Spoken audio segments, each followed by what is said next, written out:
Hi everyone, welcome back to another video here on Play on GAA. Today myself and Luke are going to do a review of the Leinster Club Football Final between Kilmacud Crokes of Dublin and Naas of Kildare. A match that saw the Dublin outfit from Stillorgan winning by 14 points to 7. A very tight first half. Crokes went in 8 points to 7 in front. Naas kept in touch by the frees of Eamon Callaghan and 2 points from Dermot Hanifin and a score from Paddy McDermott. But then in the second half, Crokes completely put Naas to the sword, strangling them up front.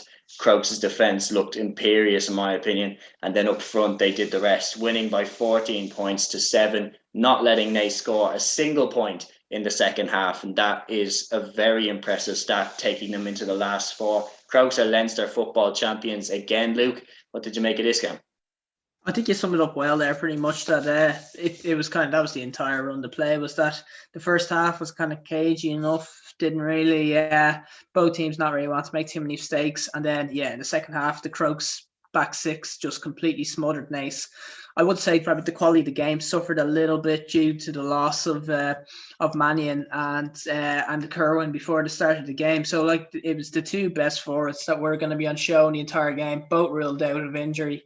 And ultimately, I suppose, once Kerwin was gone for Naas, they did nothing really up front at all, really, to compensate. So, I think it's unfortunate kind of for the spectacle of the game, but you'd have to give credit to Crokes, who were very, very professional. And also, they kind of found a way to win without Mannion, where other forwards stepped up. I think Tom Fox was a big kind of plus for them. Callum Pearson looked really, really lively as well, kicked a few scores, and Darren Mullen as well, keeping the scoreboard ticking too. So, look, Crokes will be happy with how professional they were. It was a typical kind of Crokes performance where they give the same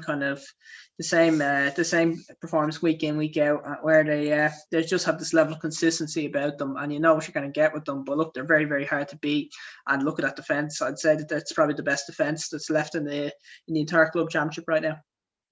Yeah, without doubt, I agree. And a man who is part of that defence and who has really impressed me since his switch back there is Dan O'Brien at wing back. Now, obviously, he got a bit of game time for Dublin as a wing forward, but do you think he could be getting a shot at wing back in the months to come, maybe in the league? I mean, he's looked very, very good for Crokes there this season.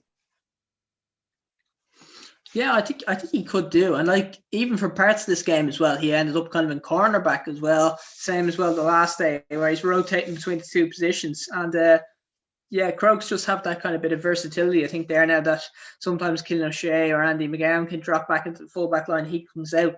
But I think he's been an absolute revelation since going back into the backs. I think nobody really expected it because Crokes had like the likes of Cian O'Connor there, but he's gone back to the backs and Cian O'Connor's like lost out his spot completely. So I think Dan O'Brien, he impressed, I thought, last year in the league. He even as a wing forward, and he was probably unfortunate not to get a bit of game time later on in the year. But I think he'll absolutely come into consideration, especially considering how Dublin are kind of lacking a little bit in cornerback, in wing back sometimes. And a player in that kind of form, he's been getting forward as well and getting his name on the score sheet the last couple of games from half back too. So I think he'll absolutely get game time in the National League in the half back line this time. So he's a huge plus there.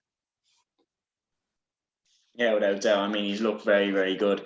And where else do you think Crokes look really good? I mean, I was impressed by Craig Diaz in midfield. I mean, he's a good partnership there with Conor Casey. I like the two of them together. And then up front, I thought Shane Cunningham was another one who looked pretty good. But where else? I like Conor Ferris in goal too. I mean, I think he'd be a decent option to compete there with Mick Shiel and Evan Comerford for the Dublin #1 spot. He's been very, very good for Crokes, kicked a free as well. But where else did they kind of catch your eye?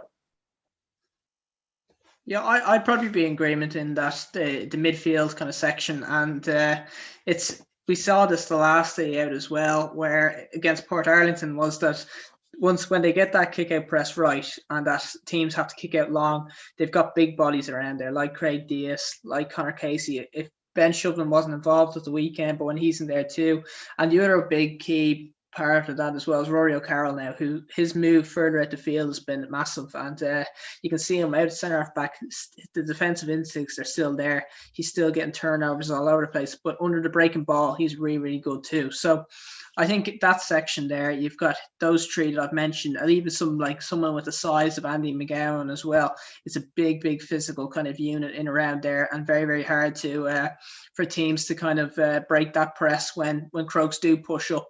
And this has kind of happened a few times now, that the first half has been tight enough, Crokes might be down, and then they bring that press and that energy in the second half, and they just smother the life out of teams. And that's probably why, even without Mannion, that I think they'll be very difficult to beat going forward. Yeah, without doubt. And I mean, you mentioned yourself that in the previous video that you actually back Crokes to beat Pádraig Pearses. Assuming that they do you think that they can go on and win the whole thing this year, even without Paul Mannion?